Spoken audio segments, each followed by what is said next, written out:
So we're talking about how to improve global environment here, right? Yes, it's all about saving dolphins, not using plastic bags, and turning off air conditioners. All of these make a world a better place to live in. We cannot deny that, but only in an environment-friendly way. You might ask, what is wrong with environment-friendly way? I like clean places. I love dolphins. Yes, that's why I said it's undeniable. Everybody loves dolphins. They're adorable, right? But just imagine. Imagine that you're living in an impeccably clean city with a lot of dolphins, of course. But yet, in this city, people are committing suicide. Criminals are all around the city, burgling and stealing everything. And drug dealing is going on around every corner. Do you still want to live in this city? I bet not, unless you enjoy getting robbed. So, rather than approaching from an environment-friendly way, we believe by reducing the social problems, the world environment will get better. To minimize these kinds of social problems, it is inevitable to acknowledge why they happen. Why do they occur? What is the reason that people cannot trust each other? Why do they deceive, harm, rape, and kill other people? And why do they even end up killing themselves? So we did some research and we found out a shocking result. It was not because of puberty, neither famine as we thought. It was because of this. The uneven distribution of wealth. We brought some data from the World Bank to clarify our thesis. First, we picked two countries, Brazil and Denmark. Brazil, which is located in South America, is one of the richest countries in the world. Its nominal GDP is $1.903 trillion. It's a quite huge number. And way bigger than that of Denmark, which is just $330.8 billion.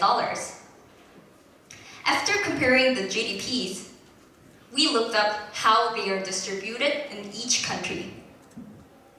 In Brazil, the top 20% holds 57.6% of total GDP, while the bottom 20% holds only 3.3%. In Denmark, on the other hand, the top 20% gets 36% of the total income share, while the bottom 20% gets 9.1%. That's more than a quarter. And when it comes to Brazil, the difference gap between two groups gets way bigger, 19 times. So it's obvious that the wealth is more evenly distributed in Denmark than that of Brazil. But what does it all mean to us? So let's move on to the second chart. We looked up some data on problems with social gradients. The kind of the problem that occurs more common in the very bottom of the social ladder. As an index, we put crime rate, which includes both property and violent crimes, and homicide rate, suicide rate, teenage pregnancy rate, mental illness, and life expectancy.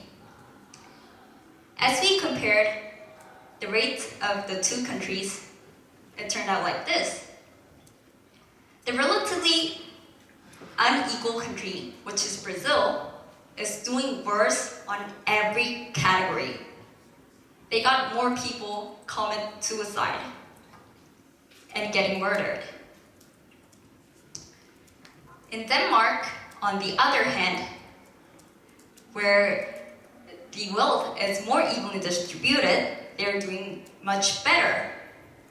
Even in the life expectancy, People in Denmark are tend to live 3 years longer than the Brazilians. Now Jungmin will explain the border. Yes, we've seen the two charts above, and we realize you guys might be thinking, maybe this is some sort of a coincidence. Maybe it's due to cultural differences. So we have brought some data from the National Statistical Office to prove that this is not just an accidental coincidence. So we collected data of the single country, which is South Korea. It's the country that we're all very familiar with. It's the country we live in. And I'm sure you guys have very good understanding about what's going on in Korea at this moment. So, as we all know, Korea has grown economically in leaps and bounds through the past 20 years. In 1995, we got 200 billions of GDP. And in 2014, our GDP was 1.449 trillion. That's a big difference.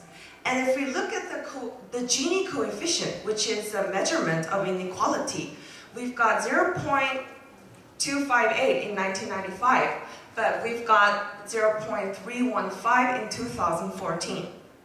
This explains that the inequality of wealth in Korea has got bigger. And if you look at the rest of the statistics, and even though I'm Korean, I do feel very sad talking about this. The social problems has occurred much, much more compared to the past. We've got more people committing suicide. Seriously, we all know about the serious suicide rate in Korea, right? We've got more people getting murdered. So this chart, once again, supports our thesis that inequality of wealth is causing social problems. So then, what do we do? How can we solve this problem? Well, if the inequality of wealth is causing the problem, we have to aim for the equality of wealth. So, we found the answer in time. What do we mean by time? See, heredity in our society has always been a problem. Parents are transferring their wealth to their offspring, and this awful cycle is never likely to end. As long as heredity exists in our society, we can never solve this problem. So, we were thinking, what if we bring the notion of time into our possession, into our greed? As a result, we came up with time restriction. We suggest time restriction can solve this problem. How? For example, if I buy a square kilometer of land, it is going to belong to me forever, even if I die, unless I sell them. But according to our solution, if I buy a square kilometer of land, it is going to belong to me for only a certain period of time, like 100 years. In this way, we can stop the wealth from being passed on forever, and we can minimize the gap difference between the top level and the bottom level, which leads to less occurrence of social problems occurring. So researchers say the total wealth of 1% will exceed the rest of 99% next year. We all know this has to be stopped for sure. Well, we have stopped Hitler, we have stopped Mussolini, and recently we have stopped Mubarak in Egypt. So I would say now it is time to stop the dictatorship of 1% in our society. Thank you.